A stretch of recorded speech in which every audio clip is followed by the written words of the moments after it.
In the quiet theater of human interaction, have you ever felt invisible? You speak, but your words just seem to vanish. You're kind, but your kindness gets treated as a weakness. There's a certain look people give when they don't value you, a subtle dismissal that stings more than any insult. What if I told you this isn't random? That it's a response to unconscious signals you are sending out every single day. The ancient Stoics knew that respect isn't something you can demand. It's a byproduct of a disciplined character. We're about to break down the 7 unconscious behaviors that cause others to devalue you, and we'll replace them with the timeless Stoic principles of unshakable presence. Stay with me, and you'll learn how to break these patterns of self-sabotage for good. The great Stoic philosopher Epictetus taught that we have to distinguish between what we can control and what we can't. You can't control if someone is rude, dismissive, or arrogant. You can't force another person to respect you. But you can control the character you present to the world. Respect, in the Stoic sense, isn't about being the loudest person in the room.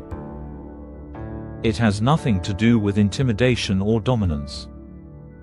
It's the quiet authority that comes from a person who has mastered themselves. It's the natural result of a disciplined mind and consistent, honorable action. The world doesn't just give you respect, it mirrors the respect you have for yourself. And that self-respect is forged in the habits you practice every single day. So, let's get into the first habit that's silently sabotaging you. The first habit is a quiet destroyer of trust, chronically underestimating your commitments. This is the person who's perpetually late, constantly missing deadlines, or always over-promising what they can deliver. It seems harmless, a simple miscalculation of time, but to others, it sends a clear and damaging message. You don't value their time, and your word can't be trusted. Think of that colleague who says a task will take just an hour, but it ends up taking all day, delaying everyone else. Or the friend who is always 5 minutes away, leaving you waiting for 30. Each instance, no matter how small, is a crack in the foundation of your reliability. People stop counting on you, and when they stop counting on you, they stop respecting you. The Stoic fix lies in foresight and integrity. The philosopher Seneca wisely stated, "It is not that we have a short time to live, but that we waste much of it." To a Stoic, your word is a contract with reality, and your time, and the time of others, is your most precious, non-renewable resource. Before you give your word, pause. Before you commit, assess honestly. Here's the game plan: build buffers into everything you do. If you think a task will take an hour, budget for 90 minutes. Instead of instantly saying yes, practice saying, "Let me review my commitments and I will get back to you." This small pause isn't a sign of weakness, it's a sign of a disciplined mind that respects its own limits and the time of others. The second habit is an internal poison that seeps into your external presence, indulging in negative self-talk. This is that relentless inner critic whispering you're not smart enough, not interesting enough, not good enough. You might think this battle is private, fought only inside your own head, but it shows up in your posture, your tone of voice, your hesitation, and your unwillingness to take up space. This inner dialogue of inadequacy becomes a self-fulfilling prophecy. If you don't value your own thoughts, why should anyone else? Imagine being in a meeting with a brilliant idea, but the voice in your head says, "They'll think it's stupid." Don't say anything. You stay silent, and the opportunity passes. Your silence, born from self-doubt, is seen by others as a lack of contribution. The Stoic solution is to practice what Marcus Aurelius called the good ordering of the mind. He famously wrote, "The happiness of your life depends upon the quality of your thoughts." The Stoics teach us to observe our thoughts like a detached observer. A negative thought is just that, a thought. It isn't a fact. It's a passing cloud in the sky of your mind, and you have the power to decide if it becomes a storm. So what's the actual practice? It's mental observation. When you hear the critical inner voice, don't fight it. Simply label it. This is a thought of self-doubt. By naming it, you separate yourself from it.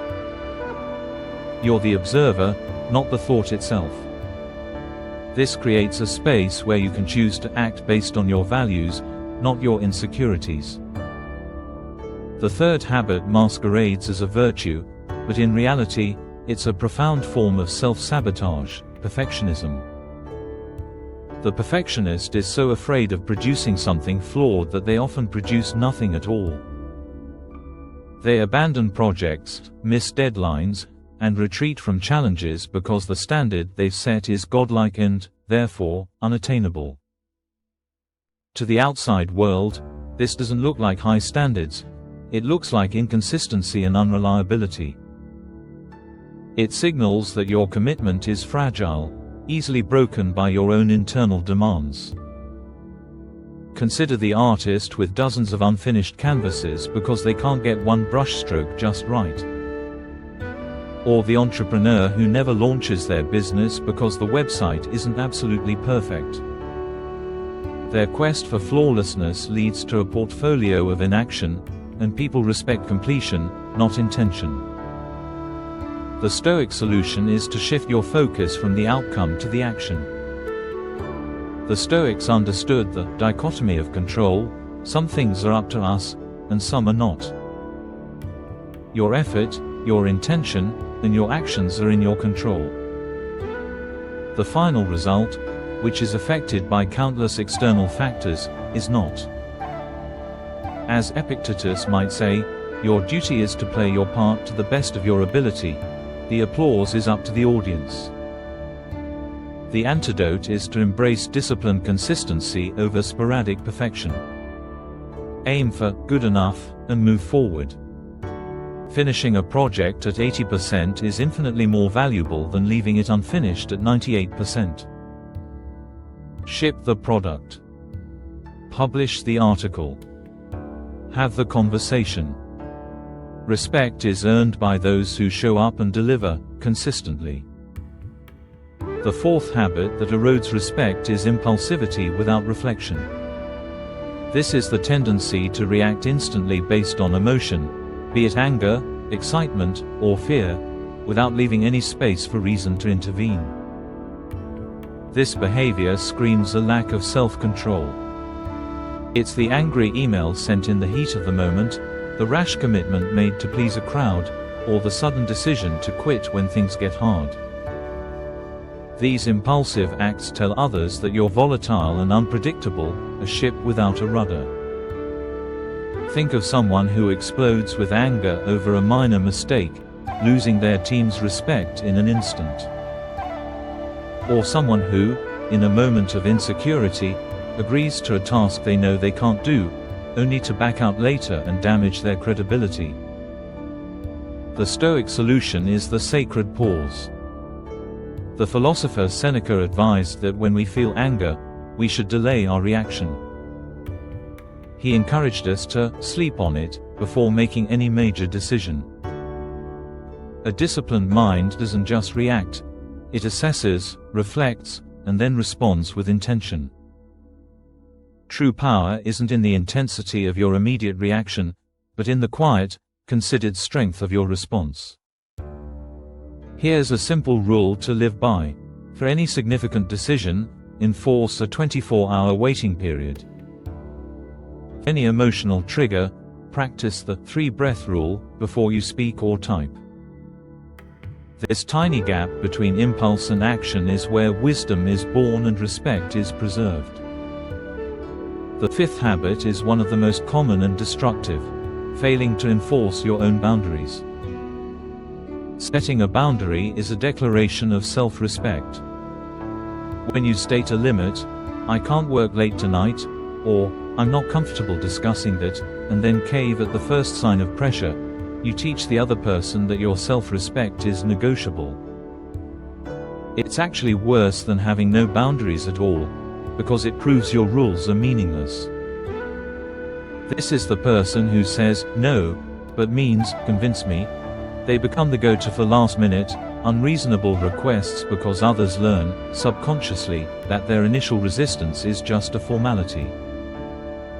This habit doesn't make you nice, it makes you easily exploitable, and people don't respect what they can easily exploit. The Stoic solution is to view your boundaries as the walls of your inner citadel, the sacred space of your mind that Epictetus said you must protect above all else. Your peace and your principles aren't for sale.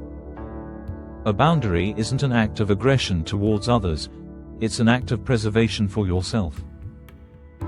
So how do you start building these walls? Start small and be firm. Choose one non-negotiable boundary this week. When it's tested, hold the line calmly and without a long-winded explanation. As simple, as I mentioned, "I'm not able to do that," is all it takes. You don't need to justify your self-respect. You only need to demonstrate it.